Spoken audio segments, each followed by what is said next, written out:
যে বৃষ্টি ট্রেন্ড চলছে সাউথ ত্রিপুরা ডিস্ট্রিক্টের জন্য আগেও কিছুদিন এটা ফোরকাস্টে আছে। তার জন্য আমরা ডিস্ট্রিক্ট অ্যাডমিনিস্ট্রেশন তরফ থেকে এবং ডিস্ট্রিক্ট ডিজাস্টার ম্যানেজমেন্ট অথরিটি তরফ থেকে একটা আর্জেন্ট মিটিং আমরা সবাই এসডিএমস এবং লাইন ডিপার্টমেন্টকে নিয়ে এখন হয়েছে। ওই মিটিংয়ের মধ্যে আমরা সব এজেন্সিকে এবং অফিসিয়ালসকে একদম ক্লিয়ার ইনস্ট্রাকশনও দেওয়া আছে কি প্রিপেয়ারনেস দিতে হবে। কাল রাত থেকে এখন পর্যন্ত কিছু ইনসিডেন্টস রিপোর্ট হয়েছে যেখানে গাছ রোড অবস্ট্রাকশন হয়েছে, রোড ড্যামেজ হয়েছে, একটু আরবান এরিয়াসের মধ্যে ওয়াটার লগিংয়ের ইস্যু চলছে। এই যে কোনো ইনসিডেন্টস আমাদের কাছে রিপোর্ট আসেছে এবং ডিস্ট্রিক্ট এমার্জেন্সি কন্ট্রোল রুম নম্বরে ইনফরমেশন পেয়েছে এবং ফিল্ড অফিসার্স তরফ থেকে হয়েছে। সব জায়গাতে অ্যাডমিনিস্ট্রেশন তরফ থেকে রেসপন্স হয়েছে এবং এটা তাড়াতাড়ি যত সম্ভব হয় তাড়াতাড়ি এটা ক্লিয়ার করার জন্য চেষ্টা করেছে। এখানে ফরেস্ট ডিপার্টমেন্ট, টিএসআর, পাওয়ার ডিপার্টমেন্ট এবং এসডিএমস তাদের সিভিল ডিফেন্স ভলেন্টিয়ার্স এবং অফিসিয়ালস নিয়ে কাজ চলছে।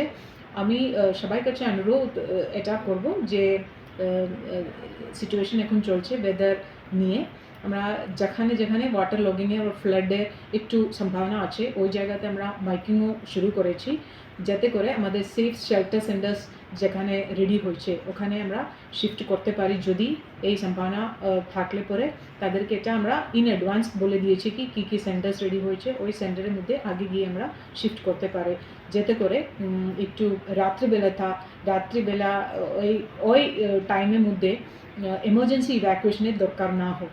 এটা করার জন্য আমরা ইনিশিয়েটিভ নিয়েছি। এসডিএম বিলোনিয়া, শান্তিবাজার এবং সাবরুম তরফ থেকে তারা সাব ডিভিশনাল লেভেলে সবাই এজেন্সিকে কোঅর্ডিনেট করে অ্যাকশন চলছে। তো আমি পাবলিকের কাছে এই অনুরোধ থাকবো যে অ্যাডমিনিস্ট্রেশন তরফ থেকে যে ইনস্ট্রাকশন দেওয়া আছে এবং মিডিয়ার মধ্যে আমরা ইনফর্ম করে দেব। আমাদের কন্ট্রোল রুম সবসময় এটা 24/7 অপারেশনালও আছে। যে কোনো ইস্যু হোক, সমস্যা হয় এটা ওখানে মানে ইনফর্ম করতে পারে। আমরা যতটুকু সম্ভব হয় তাড়াতাড়ি এটাকে অ্যাড্রেস করার জন্য চেষ্টা করব। তা কোনো প্যানিক সিচুয়েশন নাই এখন পর্যন্ত, কিন্তু সবসময় সচেতন থাকলে ভালো হবে, এটাই আমাদের তরফ থেকে অনুরোধ থাকবে।